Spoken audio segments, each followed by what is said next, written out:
Greetings from New York. And greetings from California. It is Friday night. And the mood is right. Gonna have some fun, show you how it's done, TGIL. See, I wasn't going that route. I was about to say, this is how we do it. It's Friday night. I'm feeling all right. The East Coast is better than the West Side. I suppose some could think that. I'm sure. Oh, no. That was a fact. All right, I'll see you in the snow. Oh, okay. Well, look, December. Well, moving on. Are you watching P-Valley? It just premiered today. I am going to watch P-Valley tonight. I have my pizza and my chicken thighs all ready. Okay. It's just one episode, or is it more than one? I think it's just one episode. I'm only watching one episode a week. I don't know how they're going to release it, but I'm going to watch one episode a week. But will you be reviewing it? Oh, of course. I love Uncle Clifford. Okay. I mean, I liked it, but I don't know what happened. Like, I kind of just got off of it mid-season. Like, the part I was on, the stripper that looked like K. Michelle, like, her mom spent the money on her church. Yes, the evil mama who's the churchgoer, she's good. Then we've got the girl who gives us Diamond, Uncle Clifford and his secret Sissy rapper. Then we got Diamond's finance. I could just look at Diamond. I could just look at him. Sadly, I don't want to hear him talk, especially out of character, because stupid. But he's beautiful to look at. Oh, at first I was wondering, Diamond, you're talking about Tyler LaPlay? Mm-hmm. Oh, yeah, he's one cheesy ass N-word. Other than that, I'm trying to think what else is coming on TV. What did you think about the Real Housewives of Dubai? I actually thought it was cute. I mean, they gave us luxury, they gave us opulence, a little bit of culture, and it was shady. Like, especially the confessionals. Yes, they are giving us rich women shade. I mean, when that one girl said, even arguing has a class to it, I was like, okay, all right. Now, Carolyn, the old white woman who's marrying the young Sissy, I could do without her, but I guess they've got to have, this hodgepodge of other reality shows to try to prop this fucker up because she was on Ladies of London. Yeah, she's the token white of the show because the rest is just women of color. We have Brooks, the one that looks like K. Michelle.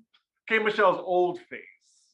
I feel like Brooks gives me Regina Hall. Or Regina King. No, Regina King. She's giving me a little bit of Regina King. I can see it a little bit. Just a little bit. Just the crispness of her face. And the way she does her makeup, the way she carries herself, she has that, they have a similar energy. I love it. I mean, they're all stunning, except for Carol. They're all stunning. I'm sorry, they could have found prettier white woman than that. Obviously, they got a few pretty honkies out there. They didn't have to do that to them. Just looking like an old shoe. Kyle Richards, now that's a pretty white woman. They could have got her. Or somebody that looked like her. Especially when you're sitting somebody next to a model who looks like Iman. Come on now. Yeah, I mean, I don't really mind her that much. I never watched Ladies of London, so I'm not really familiar with her. What just took me aback was they said the dog peed in the bed, yet they didn't get out of the bed. That really surprised you? I was taken aback by it. These people don't wash their legs. You've heard some of the Amber Heard testimony. That shocks you? These people are out here saying they don't use washcloths, and that shocks you? You really think that a pissy bed is going to stop them from a night's sleep? Touche. Other than that, I mean, I like Milan. She's cool. I like her. Her three boys, like, they all have three different accents. I just thought that was so fascinating. And you notice, like, most of the Black women, like, they basically, like, I guess, ran away from the States and married rich white men. And what's wrong with that? I didn't say nothing was wrong with it. I just was like, oh, okay. I just noticed a pattern.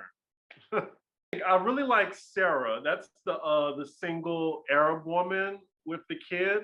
I liked her a lot. I think she was really down to earth. The other one, she's Lebanese. I forgot her name. That's the only girl's name I don't remember. We'll get them. I'm in for it. Like, I hope it's like a cute 10 episodes, maybe like a two-part reunion, like Miami. And yeah, I think it was a good first episode introduction for the ladies. It was cute. It was a good first episode. I agree. I wonder how they're going to wedge Phaedra in, but I'm along for the season as well. Yeah, I will be reviewing it. And speaking of Housewives, Carlos King strikes again. What has that done now? Well, assuming you'll bleep that out. Oh yeah, I'm editing, so I'm gonna bleep that out. Great. So Carlos King, this is kind of a bomb drop or a mic drop to Andy Cohen. So Carlos King on his late night show, he's organized the first season of Real Housewives of Atlanta. He has Lisa, Kim, Sheree, as well as Deshaun Snow. They'll be on his show together June 11th. So he found a nobody, a never was, a hoe, and a has-been, all with nothing to do on a Thursday morning to film his show to air on Saturday night. I mean, congratulations. Hey. I know it took a lot of buddy passes and frequent flyer miles to get them heifers together. I mean, hey, I'll be tuned in. I'm just curious to see what they're going to talk about. Nothing. Sheree Whitfield has nothing to talk about. Deshaun Snow is as mute as Janet Jackson. Kim Zolciak, I don't need to hear anything from the Grand High Wizardress of Atlanta. And who is the other one? Who cares? I do think it would have been a little bit more weight to the reunion if Nene was there, but unfortunately, I guess she just couldn't make it. What does Nene have to do? Exactly.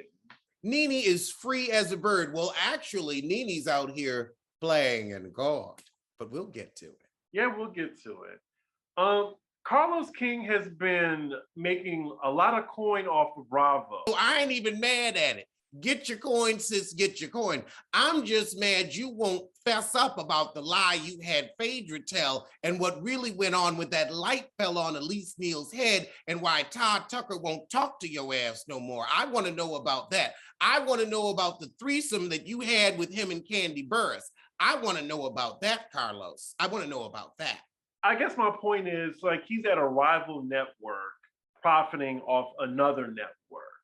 Is he really? I mean, yes, they were a part of Housewives, but now they're showing like, hey, you can take this and ride it on to another network. I mean, look at Phaedra when she turned Braxton and was on WeTV.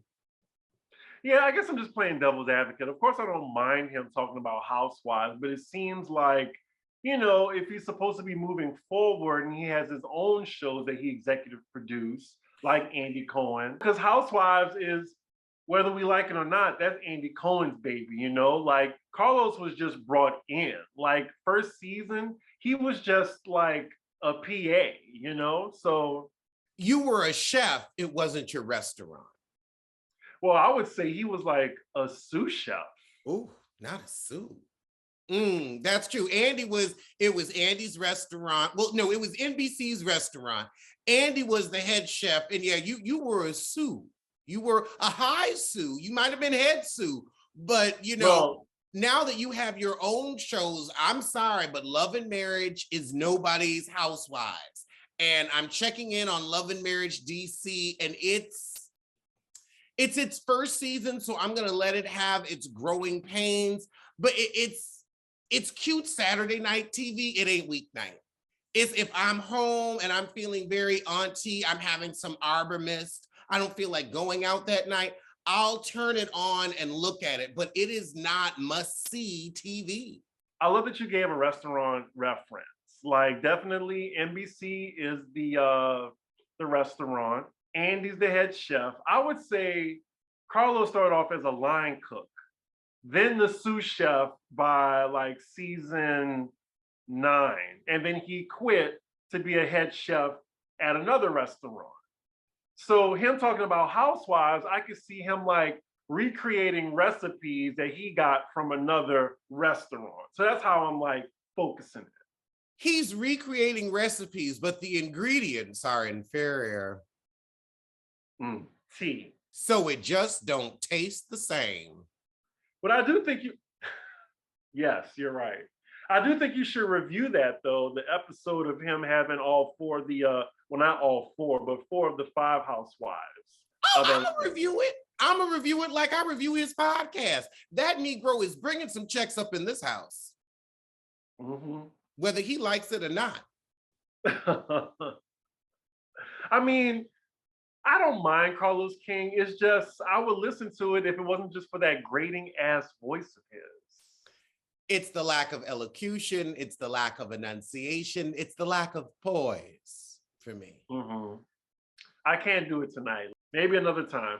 I love that, just speaking of which, shout out to my supporters or whatever, or our supporters that love my impressions. I did not know y'all love it so much. I've told you, you're one of the best impressionists I've ever met. Well, thank you. Like, I'm just gonna do a few for y'all. Like, Kyle, or tell me, Cheryl, tell me, you black bitch, tell me.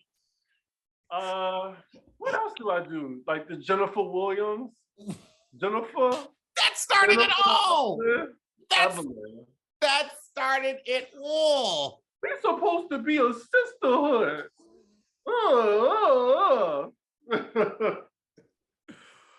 Oh God. And speaking of basketball wives news, there's some bad news for British Williams. Well, she is. I was gonna say, let's start off with the good news that Shawnee is officially married. Just because you're on the fast track to divorce doesn't make it good news. But I heard she gave up her, like when you get married, she gave up her pension, well, Shaq's pension or alimony or something like that. She was getting like $5 million a year. That's what I heard. Like when you get remarried, she gave that up. The alimony? She gave up alimony? I think so. Like when you give up, I mean, when you get remarried. I gotta Google this. Yeah, like I thought it was so fascinating because someone on Twitter was like, oh yeah, she must be in love and she gave up like getting $5 million a year from Shaq. She was getting $5 million a year in alimony until she remarries or has collected $100 million. Yep. That's what happens when you pop out 5 babies for Shaq. She must have loved that man. There's nobody I could love more than $5 million a year. $5 million a year. I'm sorry, ain't no dick good enough. I don't care. I don't care if it's Pastor Penis. I don't care if it's Holy Humping. I'm gonna keep my $5 million a year. Well, finally, it's happened to her. I mean, shitty o nostril. Good luck. I feel like this is like Countess Luann. It's like, you really gonna get married. You're gonna be divorced in 10 minutes. But okay. So what's the bad news with British? Well, she has been blocked from going to Mexico to film with the girls. According to Radar Online, British Williams, 32. 32. What? 32 where? Maybe now mentally she's about 15, but physically 32 in dog years, maybe 32 on Jupiter, 32. I'm sorry, honey, that is 43 if it's a day. However, she was hit with a rejection letter by a court judge asking to travel for work. She was indicted on federal fraud charges in October of last year and is still facing an ongoing trial. The lawyer said Mrs. Williams is gainfully employed and has present emails from the producer showing exactly when she will be traveling to and from Mexico and what would be filmed during that travel. There's no legitimate concern that Miss Williams would be a flight risk. Heifer. Now, she down with OPP, yeah, you know me. She has, let's read her charges because they all involve fraud. Let's see, she's been charged with misuse of a social security number, 4 charges of bank fraud, 3 charges of making false statements to the yes, and 3 charges of wire fraud, and another 3 charges of aggravated identity theft. The second this heifer got to Mexico, she would buy a $4 passport and be on her way. Wow. Why was she doing all that? I have so many questions. Wait, so I have 3 questions. First, how many years is she facing in prison? Oh, at least 25. Ain't she got kids? Mm-hmm. Damn.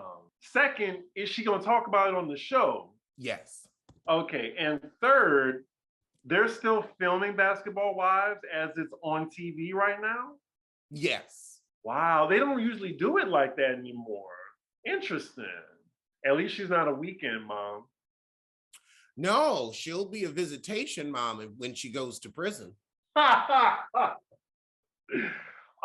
yes, let's just give a moment to like acknowledge Alex's just like his knack for coming up with hits. Because Weekend Mom is now on the Billboard.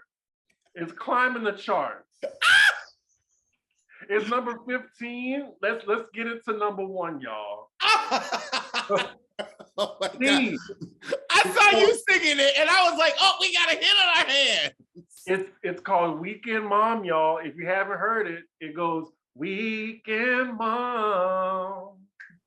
She never have her kids on the weekday. Look, that is a hit. You need to get in the studio, I'm telling you. It is Weekend Mom, y'all. Download it on iTunes. Maybe I could write for Beyonce. Now see, I was with you. Now we got to end the episode. Okay. Look, I didn't say anything negative. Say hello to my ring light. The same ring light, y'all. Oh my goodness. No, I actually would consider like writing songs. And if I was going to write a song, I'd like someone who could sing to sing it. At least she can do that. She would sing it with all the emotion and emphasis. Fine. And I would get paid. You know what the best part about it? I could introduce you to Beyonce. I mean, you could. You see that song, that look off to the side. Oh, that would be the best present I could ever give you. Somebody could ask me, would you give him $100 million or would you introduce him to Beyonce? Beyonce, hands down. Look. You take the $100 million and you'd be like, well, thank you. I mean, this is nice, but I could have met Beyonce. I guess I could use this to meet Beyonce, so we'll figure it out. Okay, girl. Look, I didn't bring up Miss Jackson, but you just had to bring up Beyonce. I haven't said one negative thing about her in 3 minutes and 40 seconds. Not one negative thing. Mm-hmm. Well, we're going to move on. So speaking of court, Young Thug will remain behind bars until January 2023. He was denied bond in a hearing on Thursday. The judge was like, nope. That is a long ass time. Like, we just getting into June. Shit. That's 6 months on your sentence already. Ooh, oh God, no. No. They really fucked up. Like him and Gunna. My friend was trying to be funny. It was like, you think Chloe ratted on Gunna? Chloe didn't know. Chloe's been too busy being Vanessa Huxtable all her life. The judge and she better watch out before she ends up Monica Arnold. Monica Arnold? Mm-hmm. What's that reference? The singer Monica, who is in love with Seabird. Oh, you said Monica Arnold. I'm just like, it's just Monica to me. Oh. But the judge who mentioned an expected trial date of January 9th, 2023, cited concerns about witnesses being threatened or harmed when explaining the decision to deny Thug's bond. So yeah, the rapper, legal name Jeffrey Williams, watched the hearing remotely from Cobb County Jail. I've been to Cobb County Jail. Wow. Wow. That's where I got arrested. Now, if y'all want to hear that story, it's somewhere on my YouTube.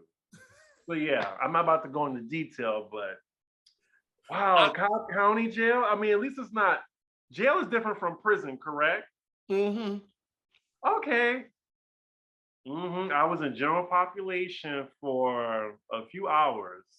We're not gonna rehash that, but I'm glad I can laugh at it now. But it was very Orange is the New Black for me. Like I was just like, is this really happening to me? What is going on? Yes. As I'm taking my mugshot and got strip searched. Exactly. But we're not gonna go into that today. We're gonna keep it moving. Young Thug and Gunna, I have no type of sympathy for them. I mean, they did that. They did it. They're gonna be in prison for a long time. Very long time. I mean, and it's the RICO case, so it's the feds. It's just hang it up, flat screen. More court news. So Tom Girardi has officially been disbarred in order to pay $2 million to plane crash victims. Now that they done spent all the money, now that he's using his coup defense and is 486,000 years old, now the government's going to step in and do something. Right. I mean, that white privilege still works. The disgraced attorney has been struck from the California bar, which he has been a member of since 1965. The 82-year-old Tom is no longer eligible to practice law in California. 82 years old. You could add our ages together, and that's still longer than both of our lifespans. I'm like, at this point, this man has one foot in the grave. Who is he going to represent? Seriously, like, okay, Tom must now pay $2 million to 4 minor children of the Lion Air Flight 610 crash victims. Tom and his law firm allegedly misappropriated funds. They did that shit, ain't no allegedly, that were intended for the families of the victims of the plane crash. Now, also in the last episode of Real Housewives of Beverly Hills, we heard from Erica's mouth that not only does she not give empathy to the victims, she even implied that they could be lying. And I was just like, I don't see how people can still cape for this woman. The fact that she's throwing out that threadbare excuse rather than just saying, I was married to a monster, just shows her lack of empathy, her lack of self-awareness, and her lack of intelligence. Yeah, I mean, I used to like her, but I don't know, she's just such a selfish fraud. A selfish fraud who can't even apply her own makeup. Right, and are those two like assistants of hers just living with her? Or are they just all like living 3 to a house? Probably like Atlanta Sissies, 5 to a 1-bedroom. I mean, think about it. She was their meal ticket, so they all on the flow. You're right. And Los Angeles is cruel to a broke bottom. They're all in their West Hollywood hovel. I'm still enjoying Beverly Hills. I just really hate that they were going back to that damn Crystal and Sutton storyline. I'm tired. Get Crystal off the show. She ain't shit, and I ain't here for it. Yeah. I can't wait to watch her review because my opinion was, again, this is another time where she uses a word that's like arbitrary and just leaves it open for people to just guess. Like you can't use dark and triggered and I'm not in a safe space, and violate it. And Garcelle said it best. She's like, you can't say something like that that would make me question my friendship with Sutton about where she stands when it comes to race. You're playing with her, and it's not cute. This is why the Phaedra lie wasn't cute. Like, you can talk about somebody's house ain't clean. You could talk about somebody's shitty leather pants. But to make somebody a racist or a sexual deviant when they aren't, that's just foul and evil, and that's not why we tune in. We like to see y'all attack each other lightly. Even the Munchausen thing was a bit too much. Yeah, they ran Yolanda off that show. Child, they ran her the fuck off. But I think that experience definitely humbled her, because from what she started to where she ended up, I was like, wow, how the mighty have fallen. To be taken down by Lisa Rinna. Right, and Lisa Rinna has been in the news, like arguing with the Sissy that, well, she put the Sissy phone number out, and then he put her phone number out, and then for some reason she blamed Kathy Hilton. Afterward, the guy came out and said, oh, well, I was paid to distract the story from another housewife who he said he couldn't name, that was allegedly Kathy Hilton herself. Which now I'm thinking, was this just a scheme set up by Lisa Rinna? It was a scheme set up by Lisa Rinna to keep her happy ass on the show where she ain't bringing shit. Damn. Well then. I'm sorry, but if you ain't bringing something, own it, Lisa, own it. Hell, you should own your house after this point, but you can't even do that. I'm confused. I want to know why you've taken out a fourth mortgage. Oh. Wait, who took out a fourth mortgage? Lisa Rinna must have, because they're still paying a mortgage on that house, and they've been in there since Harry and the Hendersons. While we're still on reality, a lot of people are, well, some on Twitter are up in arms that Bethenny Frankel is to be crowned with reality royalty honor at the MTV Movie and TV Awards, the unscripted version. A lot of people have problems with that. Who's watching that? I don't understand how you can have a problem with a program you would never pay attention to. I want to know what random Tuesday night that's going to fuck up, because you shouldn't even be watching that if you're old enough to have an opinion on it. People who watch The Real Housewives don't watch MTV Awards. So I can see maybe the Chitlins is upset because they want one of their own reality stars on there. Maybe that's what it is. Maybe the tweens are mad. It's mostly the ninjas, actually. They're saying, like, why crown Bethenny Frankel first when, you know, New York is still alive? Nene Leakes could get it, even Tammy Roman. Like, there's just so many other people that maybe deserve that award. It's not that deep to me, but like Omarosa said, a lot of people are playing that clip where she called Bethenny mediocre to her face. Like, you can be mediocre and be rewarded for it. And that's what a lot of people are saying about this. I mean, Bethenny is the Real Housewives of New York. She is. She definitely has had other shows, had other successes. Like, when you think about the Skinny Girl brand, like, yeah. I love Nene, I love Tammy, I love New York. Which one of them came up with a brand that is in supermarkets today that you could run out and go get? Hey. Bethenny Frankel. So I will give her the award for best parlay. She turned a whole bunch of nothing into a shit ton of something. That she did. And honestly, if we made any Mount Rushmore of Real Housewives, I think I would put her on it. I agree. I actually think she had it right. I would put her, Nene, Teresa, and Lisa Vanderpump. Kyle Richards. You think?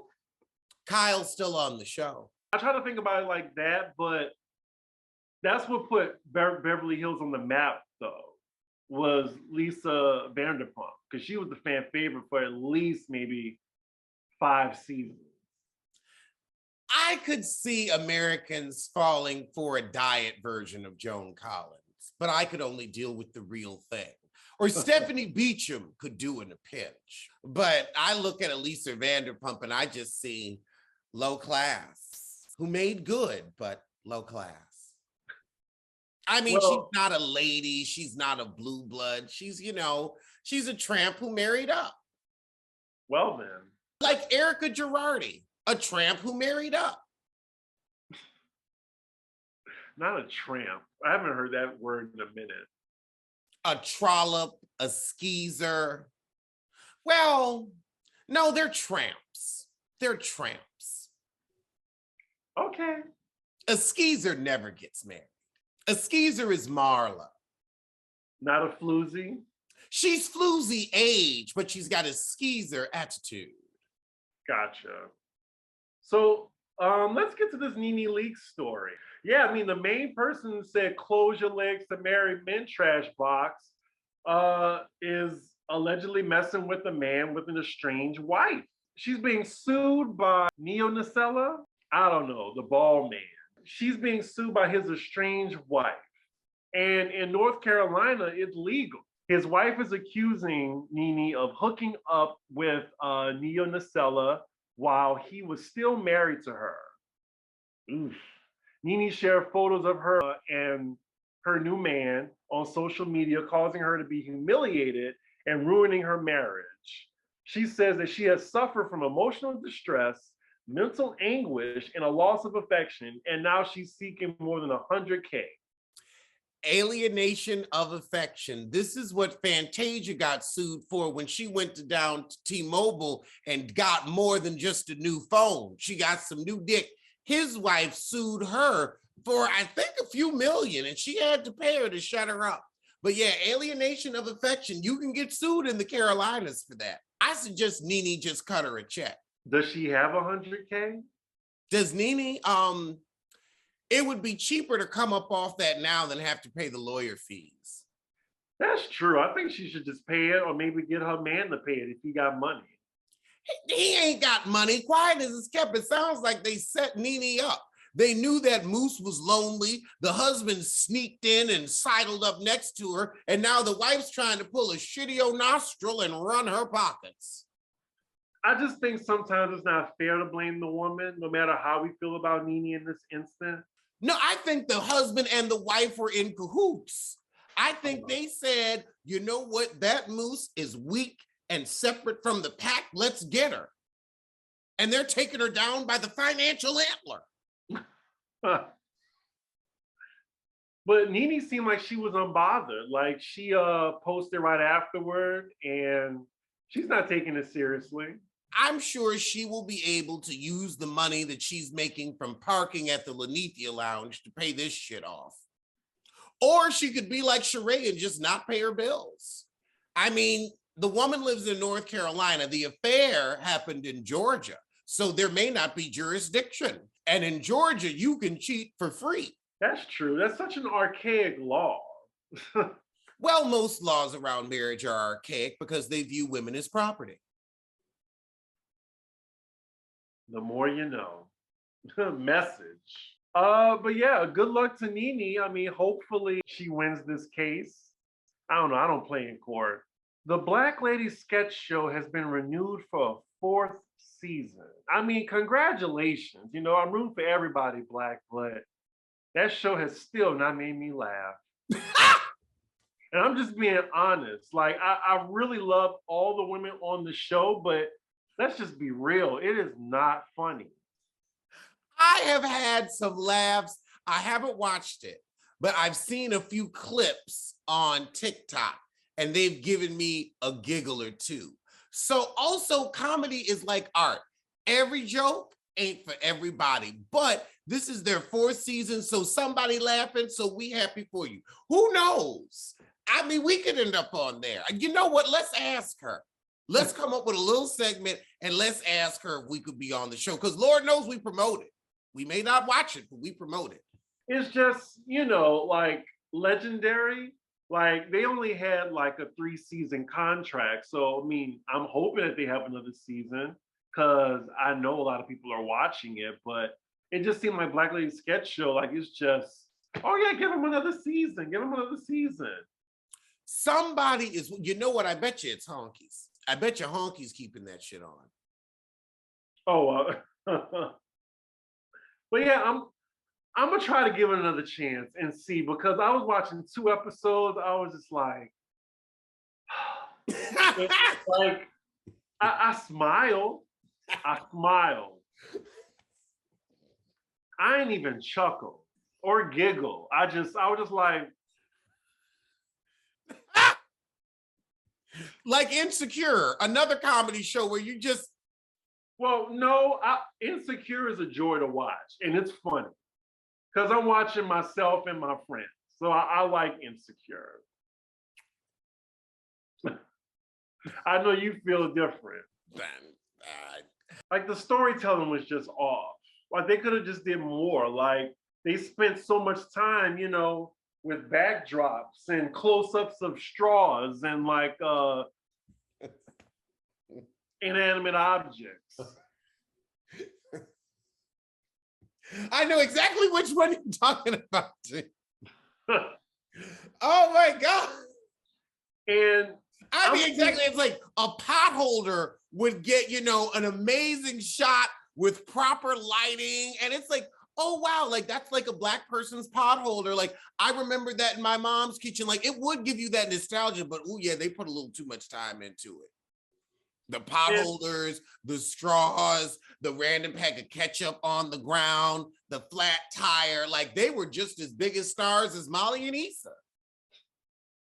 And I will say I loved Insecure, but I'm just wondering, what is Issa Rae going to do next? Like, I'm hoping she just creates another comedy, maybe even do something like where there's a gay main character or something.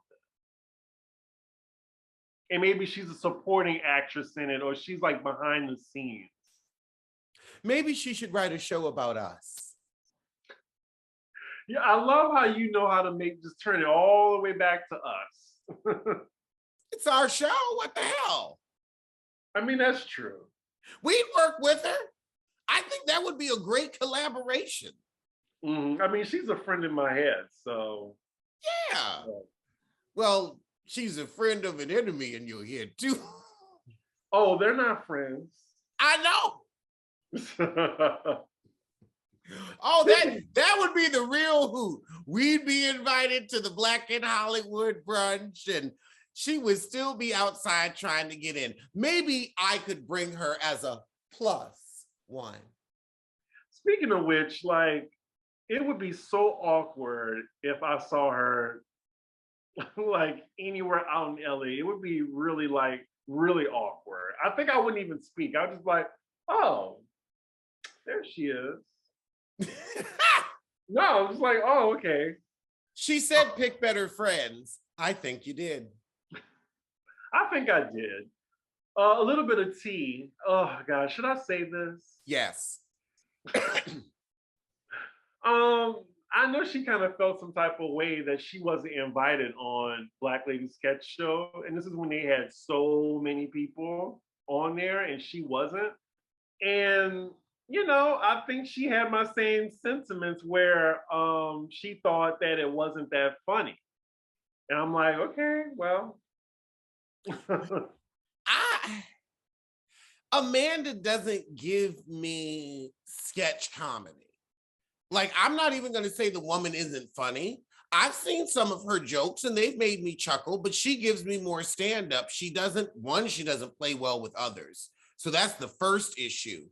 That's why I think she wouldn't be well on the show. Yeah, I just don't see that being her style of comedy.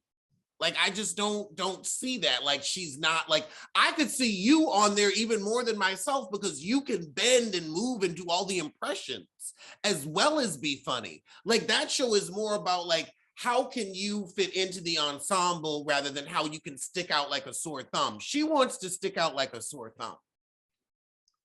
Yeah, and I think I'm better at improv instead of like actually acting. Like acting, you actually have to remember lines. Like that would not go well for me at all. I don't think I could. I could remember lines like for a short role and like get into the emotion. And I could if I found something that was like, okay, I absolutely have to do this. I could kind of do it. But I never thought that was that good of an actor. No, I would be line, like I'll be forgetting it. Hell, I don't want to remember my own jokes. I'm like, I can just come up with something new. I'm not remembering that. I got a couple callbacks. Well, with stand-up, I would think like you still have to remember your jokes, or does it come out different every single time you tell it? Every single time it should come out different. Okay. Like I would say you have a few jokes that you tell the same every time, but there's always going to be a newness of the moment. There's always going to be something off of the cuff where you're not just going to memorize a set, get on stage and just say everything that you memorize. Like the second you get on stage, you're going to be like, oh my God, this is a different audience than I expected. You're going to do a little crowd work. You're going to have like an opener or something, but you're just going to see somebody and they're going to make you think of something different. Or you're going to take the temperature and think like, I don't think some of this material will work. So now I've got to come up with some other shit. Let's see what the audience wants to talk about. It's definitely about reading the room. Because I remember when I was doing stand-up at Caroline's and I came out to like a large like audience that I was not expecting, I was like, okay, my abortion material is not going to work for these people. This is not going to work. So I was like, okay, there's 5 minutes just in the trash. So I was like, what am I going to talk about? Just 5 minutes. You only have 5 minutes. No, I had 5 minutes of abortion material that I could not use. So I had to come up with 5 extra minutes on the spot. So I talked about how racist it was that they had, you know, a black night, but they didn't have enough chicken wings. I was like, I couldn't get chicken wings before the set. You knew niggas was coming. You sold tickets to black people, but you don't have enough chicken wings. In New York City, I'm sorry, what faction of the Klan is responsible for this? Because I'm going to shoot somebody. Okay. The $1 million question I think people want to know in the audience is, when is going to be your next open mic night? Like just something simple in San Francisco. Like just go to like just go to a comedy club and just see what happens. I actually was at an open mic the other night. And you didn't record it or nothing? No. How did you do? It isn't, I did fine. It's an open mic. It's that you're going there to stretch your muscle. It's like working out. You don't work out in front of people. And it's, you know, you're just seeing what you're doing as a comedian. Like it was my first time back on stage. I didn't want to record that. I just wanted to do it. I wanted to feel it. I wanted to see other comedians. I didn't invite any of my friends. I just did it to do it for me. And also it's good to, you know, talk shop with other comedians, see what type of jokes they're creating, see what it sparks in your mind. So like, I'm at work where it's like, okay, this is a think tank. This is like a drawing board. You know, we're outlining and spitballing. That's not stuff that you record. That's why comedians are upset when people record them at those nights where they're like, I'm trying to work out a set that's like worth me putting out there. So I am working on a set where it's like, oh, you'll get to see like Alexander Diane Rodgers, the Allegedly show live. But I got like to get the jokes for that together. And I have to get them together like in front of small audiences and test it out on them and see how it goes. But I had a cute little 5 minutes. I have a few more questions, but first let's hear a word from our sponsor. This podcast is sponsored by BetterHelp. Life has been overwhelming for the past going on 3 years now. Some of us are so burned out, we don't even know it. We have been running on fight or flight for years. Our bodies are tired. I know I'm getting to the burnout point when I don't care about the Housewives anymore, when I'm not interested in Ralph and Drew Sidora's made up plotline. I'm usually interested, and sometimes I just can't muster it. And that's when I know I've got to take care of me. And burnout doesn't just have to be about work. Burnout can be about family. Burnout can be about yourself. We all get to a point of too much, but BetterHelp can help us with these feelings, both psychological and physiological. BetterHelp will remind you to put yourself first and give you someone to talk to give you the tools to deal with the stress in your life. I know I've learned how to take a moment, take care of myself, unplug, and recalibrate. I've learned what I really think is important through BetterHelp, and you can too. And BetterHelp is customized online therapy that offers video, phone, and even live chat sessions with your therapist. So you don't have to see anyone on camera if you don't want to. It's much more affordable than in-person therapy, and you can be matched with a therapist in under 48 hours.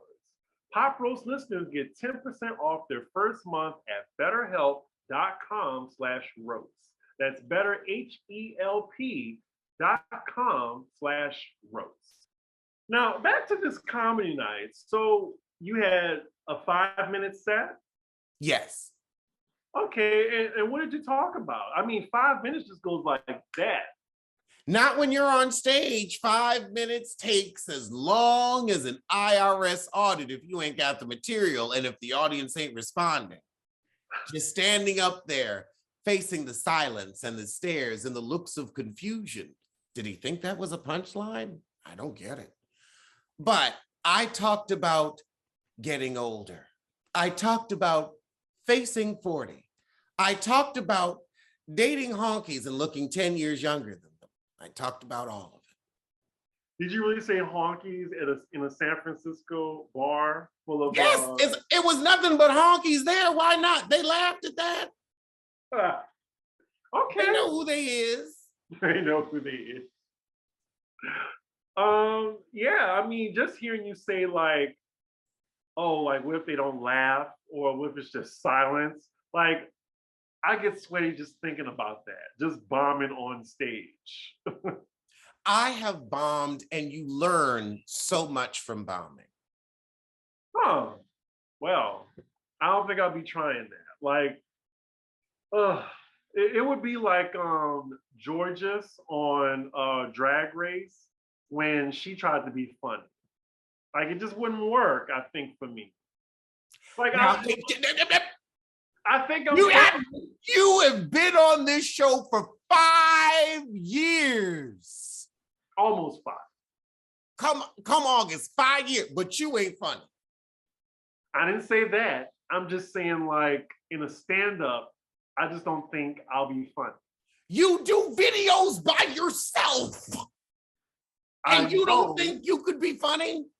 I think it's different when you're on stage and you just have a mic in front of you and nothing else to go on. Well, you're going to do it, and you're going to be great. I can see in my head, this is probably like a dream I probably had, like me, like getting up there, and I see you backstage with a shotgun, like aimed at me. Shotgun! I don't know. You know that meme of Lois, like they got that gun in her back or something, and she's going outside? Like I could just see you doing that to me. Like, oh my God. I mean, you do it out of love, of course, but I'm just saying, you know? You're like, you getting up there whether you like it or not.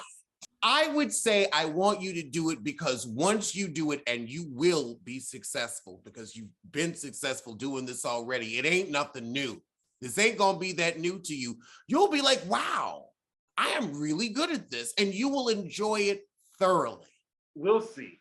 Yeah, it's like riding a bike. You're a little nervous, you're gonna fall off, but trust me, you're gonna pedal and it's gonna be all right. Well, this is the perfect segue since we're talking about stand-up. Because Monique and DL Hughley had a show together, and it did not end up well. They have been feuding for, I want to say, it feels like 2 weeks. I've been following it a bit, and it just makes me sad.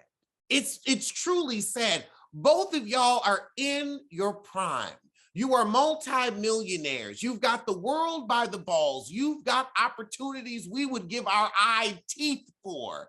And you out here squabbling over pennies. Who cares who is headlining? Everybody came to see you both. Both. Yeah, like if I saw that on the marquee, like Oh, DL Hughley and Monique? You know, I wouldn't care who went first or last. Right. I'm looking forward to your art. And at this point in your careers, when you have made it through so much bullshit, past so many stops, when you've achieved so much that other people never got the chance, you should just be grateful. You were both making great money. You were both in great hotels. You both have crab, shrimp, and lobster on the menu. I'm not whining or complaining. I am lifting my comedic sister up in soul and in song and in laughter. I'm not arguing. This is like, y'all made it through a pandemic and you still performing. For real? Now you're going to squabble with each other for what? All this old beef. He gone on live back when I was fighting with Sissy. Girl, who cares? Y'all are 50. You are too old to be fighting. You got too much grays and grizzlies in your beards to be arguing with each other. For what? For what? What is this solving? What are you going to get out of this? Not shit. This had a lot to do with ego. And I more so blame Monique for not being professional about it. Like, first, it was about DL, and now it's about like not even him going first. She said it was just because he'd been talking about her. But I'm like, why'd you even agree to do this if you were beefing with DL? Like, the way she came on stage and obliterated him in front of everybody before he went on, like, that's some balls. I mean, she did read the fuck out of him, but I just thought it was uncalled for. Like, she went after this man's sexuality, and you know how I feel about how when straight women, that's the first thing they go to try to insult a man. I think she insulted his dog because he has a service dog, and she insulted his wife. Yeah, I was just like, damn, Monique, like, you were on the come up, and now we know you again for just acting crazy. She needs to pull a me and just get out the mess. And just no matter what nobody else says, I ain't responding. I'm here to tell jokes, because now the focus isn't on what a funny comedian Monique is. It's about you versus DL Hughley, you versus Sissy Daniels, you versus Steve Harvey. I'm tired of seeing you argue with people. Girl, tell a joke about life. You have so much experience. You've got so many great on-set stories. Focus on that. If you don't like these men and you feel like they don't like you, don't talk to them. Don't worry about them. Get with some queens of comedy and let's see you perform. We want your talent, Monique, not your tussle. Do you think it's her daddy's fault, the one that's managing her? Yes, part of it.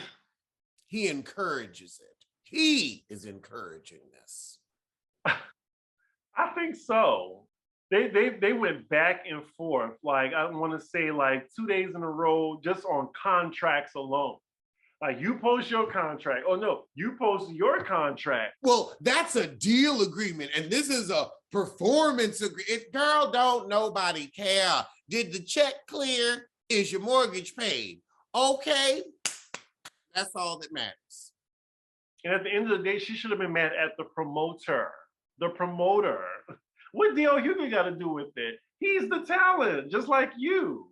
Right. And whether you're going before or after DL, is your set good? Because it don't matter if the headliner is going on after you if your set's better. And she spent her whole set dogging out DL. Y'all are too old for this shit. You are just too old for this. Ain't nobody trying to watch their aunties and their uncles argue. I mean, that just had to be uncomfortable for the audience. At least they got some drama. Yeah, I think a supporter who was there, like, they messaged me about it. And I can only imagine, like, just being in that audience, like, wow, she is really, like, eviscerating him right now. At some point, you got to realize when you're, like, the common denominator. Yes. Like, this is her, like, seventh beef. Seventh. And you know what? Oh, I hate to make this comparison, but Sagittarius, I mean, that is one sign. Like, Nene's a Sagittarius, Nicki Minaj is a Sagittarius, Monique is a Sagittarius. All these beefs, I'm like, someone's the common denominator in this. I have had an experience with a Sagittarius, and they do like to start shit. And I am a Capricorn. I am the father of the zodiac. I do not do shit. Mm-hmm. I don't argue. I don't do confrontation. I am just done with you. And I'm a July Leo. Like, I'm cool. Like, don't start none, won't be none. I will agree with that. I will agree with that. August Leos, they're a little bit more froggy. They are. August Leos will also cut you off. One of my oldest friends is an August Leo, and you really got to do something to piss her off. But once you pissed her off, child, oh Lord, look out. Look out. I only pissed her off once. They're stubborn in their way, and yeah. I would say, but yeah, with Capricorns, when you piss us off, child, we just hang up the phone. We are done. We will cut you out of our lives like you never existed. And you know what I'm talking about. So, I know what you're talking about. So in your experience as a comedian, let's just say that you were in DL Hughley's shoes, like, you know, someone goes before you, a comic, and they just roast the hell out of you because they're mad that you're closing the show. So you come on after them after they like talked about you like a dog. What do? You just continue your set, or you catch them outside, or it would depend on one, what they said. Like, is this somebody that's a friend that's putting business in the street? Because now then I'm gonna catch you outside. Because I do not tolerate business in the street. You can you can call me everything but a child of God. You put business in the street, I'm gonna see you for it. I'm gonna see your mama for it. That is out of bounds. Now, if I have some material that I really want to get out and I just don't feel that it's worth addressing it, I'll just do my set and be like, okay, you mad, I'm glad, so sad. But if I'm also maybe 3 drinks in and I feel like, okay, Heifer, you want to go, and I know I'm not going to put out no personal business and we just going to have a little roasting session, we can roast. But I would bring the person on stage and be like, okay, look, we just comedians, just roasting each other, and let's make sure we're putting the anger where it is, because I don't want to roast you and have you think like, oh, this is coming with malintent. I'm here to tell jokes. I'm here to make sure the audience has a good time, because that's why I showed up, because I got paid to be here. I didn't get paid to have an attitude with you. I will make more money having an attitude with Janet the Mute Jackson than you. So I know I'm going to mind the business that pays me. So if I have a set that I'm like, okay, I'm trying to get this set ready for a stand-up special, I ain't worrying about nobody who wants to call me a thin-armed bitch. I'm not. I heard that. My thoughts on this is comedy this year has been the Wild Wild West. I mean, you got ninjas slapping comedians, tackling comedians, then you got comedians fighting on stage. Like, it has been wild for comedy this year. Honestly, I'm like, I'm gonna just keep telling my jokes from here. That way I gotta worry about getting rushed on stage. Like, if you don't like the video, just leave a nasty little comment. Right. At the end of the day, even nasty comments don't bother me as much as it did when I started on your show. Like, at first it was just like, fuck you, bitch. You watching my motherfucking show. Like, fuck you. And now it's just like, thanks for watching. Thanks for watching. The funny thing is, like, again, we've been doing this for almost 5 years. People will still say, I don't like Chris on the show. Then don't watch it. You've been watching it for 5 years. You must like him somewhat. That's what I don't get. Like, and they always try to, like, I don't know why some people do this, but they'll try to compliment you and put me down in the same sentence. As if, like, I'm not your friend. Like, we ain't in this together. It's like, what, like, why are you trying to, like, it blows my mind too. Right. I just hate when people do that. And vice versa. Like, that's not a compliment to me if you're going to try to, like, put someone else down while you like lift me up. And the thing is, we work together. That's what we do. We also have our own shows. If you don't like this show, that is fine. Ain't nobody going to your house putting a gun to your head saying, you better watch Front Roast. You better watch his show if you like him better. Watch my show if you like me better. Actually, watch both, because we both have different opinions about the same shit. We both bring you comedy and realness and something interesting in our own way. We don't do the same thing, but when we mix it together, ain't it beautiful? It's like a root beer float. And that's a perfect way to end the show on. Seriously. Well, yes, it was. Well, I will see you sooner than I put up with bullshit in the comments. And I will see you sooner than Young Thug sees freedom.